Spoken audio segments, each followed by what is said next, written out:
Welcome back, everyone, to my shop and the never-ending trailer build. So I haven't gotten a whole lot done lately because I was working. I was waiting on a Terracin order to show up. It was back ordered for about a month. I had to wait for another order of Terracin to show up, so kind of didn't have a whole lot to do. I could have done a few little things, but I kind of took a little bit of a break. So it finally showed up. So I got a couple things glued on, and I had started last weekend. I had started to put the front panel on. So I got this notch cut out of the bottom of it down here, and then had Nicole come out, had her help me flip it over so that I could start doing the kerf cuts on it. And I got the straight edge all lined up, earmuffs on, everything ready to go. Cut halfway across, went to the other side, pulled it through, and realized I had cut the entire front panel in half. What? What an idiot! Oh. Yeah. Anyway, so that was a little tiny setback. Anyway, so I was pretty pissed at myself at first, but then I got over it because there's nothing I can do about it. So I talked with my buddy Brad down in Australia about what to do. I had a couple ideas, he had a couple ideas, and I think that what I am going to do is on the top of this panel, I'm going to do probably glue on some aluminum Tmolding on here with some Terracin. I'm going to let that set up, and then this is the top of the panel, and you can see I've got all of my marks for the kerf cutting on the bottom there. So I'm not going to laminate another panel because I don't think I need to. So Tmolding, like aluminum T extrusion, I guess. I'm going to glue that on, let it set up for like a week, and then I'm going to just kerf cut this top part of this wall and then stick it in and bend it over. That's what she said. I think that'll work.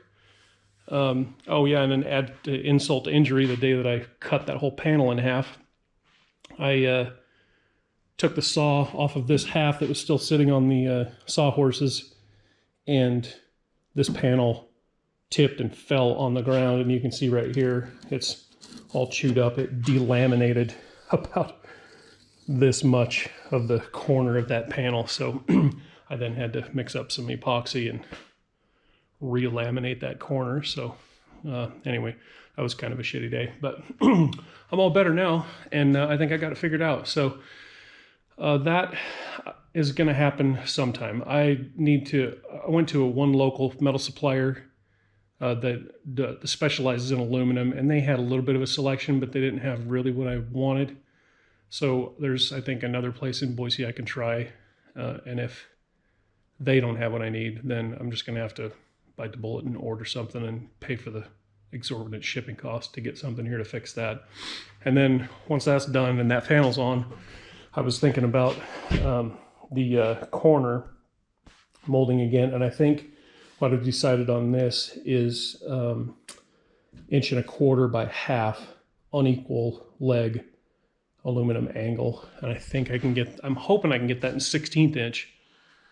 I'm pretty sure I can get that in 1/16 inch. So, but I need about 50 feet of that to do all the edges on the trailer. So that'll be after the roof panel is done. So as soon as I get this front panel all done, then I'm going to do a big clean session. You can see I've kind of started over here. I started cleaning this bench off because it's like a bomb went off in here. Once that's done, then I'm going to kind of do a big cleanup, somewhat of a big cleanup, and then go hit up my buddy Dirk. Hey Dirk, and go cut some stuff, have him cut me some stuff on his ShopBot router table so that I can start building that form for the roof. So, because that's the next big thing. So anyway, stay tuned for all that stuff. This is kind of a short episode, not a whole lot going on. Oh, I can show you one thing that I did. So I did put the aluminum angle on the corner of that, and I put the aluminum angle on the corner of the top corner of the pantry. So that looks pretty good. That looks a lot better than raw edges, I think. So anyway, yeah, so I did those two things. Oh, and one more thing. I'm forgetting what I've already did today. So, and then I also got this sheet metal corner for the bottom edge of that. I got that all fit, and then I actually glued that on today too. So I'll wait till all that terracing sets up, and then I'll come back. And I've found that it's a lot easier to just slam something together and have some squish out on the terracing and then let it completely set up, and then just come back with a razor blade and trim the excess off instead of trying to wipe it and clean it up while you're working with it. That's a pain in the butt. So that's a little trick for you that I've discovered, is let it set up and then trim it with a razor blade. So anyway, stay tuned for everything else. I really appreciate everybody watching. Share it with your friends if you know somebody that would be interested in watching this long drawn out trailer build, and I'll see you guys next time.